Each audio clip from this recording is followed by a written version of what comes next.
राधे राधे। राधे राधे महाराज जी। महाराज जी, जीव हत्या पाप है, मांस मदिरा उपयोग करना भी पाप है। महाराज जी, इनका कहना है कि काफी बार ऐसा देखा जाता है कि कुछ देश, कुछ ऐसे पंथ हैं जहाँ जीव हत्या करते हैं, उन्हें पाप लगता है, नहीं लगता है, पर पाप लगता है तो उनकी उन्नति कैसे होती है? क्या सांसारिक उन्नति को तो उन्नति मानते हो क्या?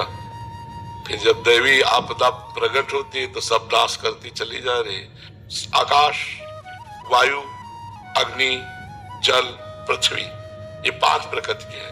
पापाचरण करोगे तो लौकिक उन्नति होते हुए भी तुम्हारा सर्वनाश हो जाएगा। कभी पृथ्वी हिल गई, कभी जल अपनी सीमा से ऊपर उठा, कभी वायु झकझोर दिया, कभी आग लग गई, कभी आकाश से ओले बिजली गिरी, सर्वनाश हो जाएगा। लौकिक उन्नति ये कोई उन्नति नहीं है। आध्यात्मिक उन्नति उन्नति है। आध्यात्मिक उन्नति, आध्यात्मिक स्थिति, आध्यात्मिक भावना ही भावना है, उसमें न जाए। धन्य है भारत देश, एक बार पानी ग्रहण किया तो जीवन भर निर्वाह किया, जिसको स्वीकार किया आजीवन निर्वाह किया। यहाँ सती होते हैं, यहाँ यति होते हैं, ये धर्म क्षेत्र है, तो उन्नति उन्नति होती क्या? क्या उन्नति है?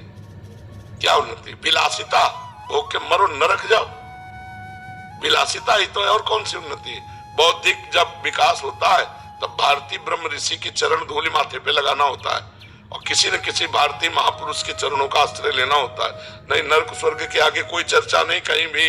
अगर जीवन मुक्तता, प्रेम, ज्ञान, योग, ये सब भारत में है, तो विदेश की तुलना थोड़ी हम अपने भारत से कर सकते हैं। हमारा भारत धार्मिक देश है, शांत देश है, शांति प्रिय है और धर्ममय है, तो हम अपने देश की तुलना में किसी को नहीं रखते हैं। इसलिए नहीं कि भारतवासी, वैसे भी प्रमाण दे सकते हैं आपको। यहाँ जो ब्रह्म ऋषि है, यहाँ जो पातिव्रत धर्म है, यहाँ जो भ्रातृभाव है, वो आपको कहीं नहीं मिलेगा। ये थोड़ा विदेशी कल्चर यहाँ आ गया है, इसलिए गंदगी फैलने लगी है। Boyfriend, girlfriend, live in relation, ये सब विदेशी है, ये अपना नहीं है। हमारा देश ऐसा है कि एक बार स्वीकार कर लिया तो आजीवन निर्वाह किया। ये डिवोर्स तो हमने कभी सुने नहीं था, ये तो आप चला है। नहीं, गांव में कौन डिवोर्स चला है? चाहे जैसी पत्नी हो, चाहे जैसा पति हो, ब्याह हो गया, अब निर्वाह करना है, और दोनों बड़े प्रेम से, संतानें बढ़िया पवित्र बुद्धि वाली उत्पन्न होती थी। अब तो क्या हो रहा है देख रहे हो आप, ये विदेशी का तो है दिन। यहाँ की पहनावा ओढ़ावा कैसा सात्विक है, और बाहर ये सब बच्चे पहनने लगे, विदेश का अनुकरण करने लगे, बोले वो बहुत उन्नति। क्या उन्नति है? किस विषय को उन्नति मानते हैं? जनेंद्रिय और रसेंद्रिय के भोगों को उन्नति मानते हैं क्या? ये तो पशु पक्षियों में भी पाया गया। उन्नति है बौद्धिक स्तर की उन्नति होना, संयम आ जाना, इंद्रियों का व्यभिचार में उतर जाना उन्नति नहीं है। मन का भोगों में फैल जाना, ये उन्नति तुम्हें दिखाई दे रही। तुम विदेश को उन्नति समझते हो? अशुद्ध जीवन है, अपवित्र जीवन है, जहाँ शौचाचार का ज्ञान नहीं है, उनको हम अपने भारतीय संस्कृति से जोड़ सकते हैं। गंदा जीवन, न खान पान का ज्ञान है, न शौचाचार का ज्ञान है, न जीवन जीने का ज्ञान है, केवल इंद्रिय विलासिता को आप मान रहे हैं ना। बहुत बढ़िया गाड़ी है, इसकी उन्नति मानते हैं आप। आध्यात्मिक उन्नति की बात करो, कहाँ है आध्यात्मिक उन्नति? जी, आध्यात्मिक उन्नति का ज्ञान ही नहीं है ना। बस आध्यात्मिक उन्नति उन्नति हो तो सब देख लो, मिटा दो। आराधना है नहीं, पूर्व पुण्य है, तो भोग देशों में पहुंच गए, भोग रहे, इसको उन्नति हम नहीं मानते।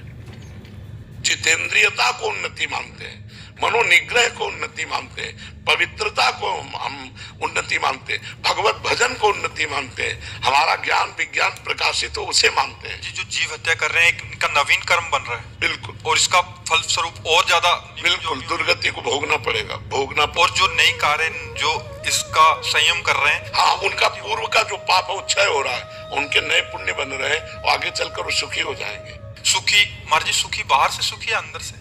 सुख का मतलब होता है चाह मिट जाना, अशांति नष्ट हो जाना, नाना प्रकार के भयों का नाश हो जाना। जब कोई चाह ही नहीं तो उससे बड़ा महात्मा और सुखी कौन हो सकता है? चाह में तो सब जल रहे हैं, सुखी है क्या?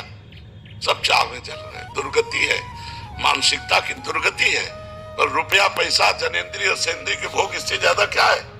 ये तो पशु पक्षी भी खूब कर दृष्टि में नहीं, हमारे शास्त्र की दृष्टि में नहीं। सुत दारा धन लक्ष्मी पापियों के घर होए, संत समागम हरि कथा तुलसी दुर्लभ। तो ये दुर्नति है, जो अपने इंद्रियों को काबू में कर ले, अपने मन को काबू में कर ले, सच्चिदानंद भगवान के चिंतन में रहकर धर्म पूर्वक कार्य करे, दूसरों को सुख दे, क्या कष्ट कर देते हैं उन पशुओं। उनके लिए तो जैसे लौकी तरोई है, ऐसे गाय हो, बकरा हो, भैंस हो, और ये ऊंट है उनके लिए, तो वो जीव है। हमारे यहाँ तो पूजा होती है गऊ की, वहां तो हत्या होती है। हम उनकी तुलना करेंगे अपने देश से?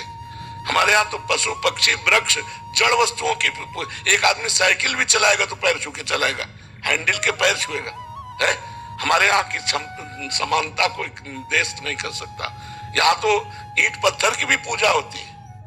अगर मकान शुरू होता है तो ईंट की भी पूजा होती है।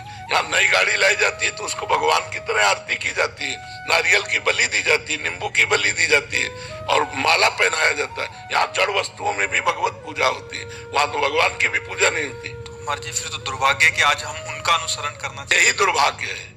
हमारा देश ऐसा नहीं है। ये भारत शास्त्रों में लिखा महान देश है, पवित्र देश है, जहाँ की नदियों में इतनी पावनता है कि भगवत प्राप्ति करा दे। गंगा जी, यमुना जी, नर्मदा जी, सरस्वती जी, अयोध्या में सरयू जी, ये बड़ी बड़ी गोमती जी, बड़ी बड़ी यमुना आदि नदियां सामर्थ्य रखती हैं भगवत प्राप्ति कराने की।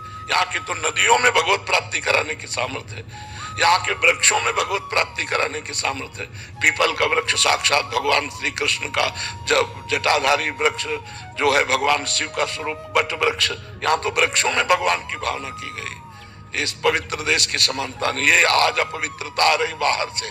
आज व्यभिचार परायण लोग क्या जानेंगे इस बात को कि पवित्रता क्या होती है। आज के बच्चे जो व्यभिचार परायण हो रहे हैं वो इन बातों को क्या जानेंगे। उनको लग रहा है मनोरंजन है तो कर लो मनोरंजन, 4 दिन बाद डिप्रेशन में पहुंच जाओगे।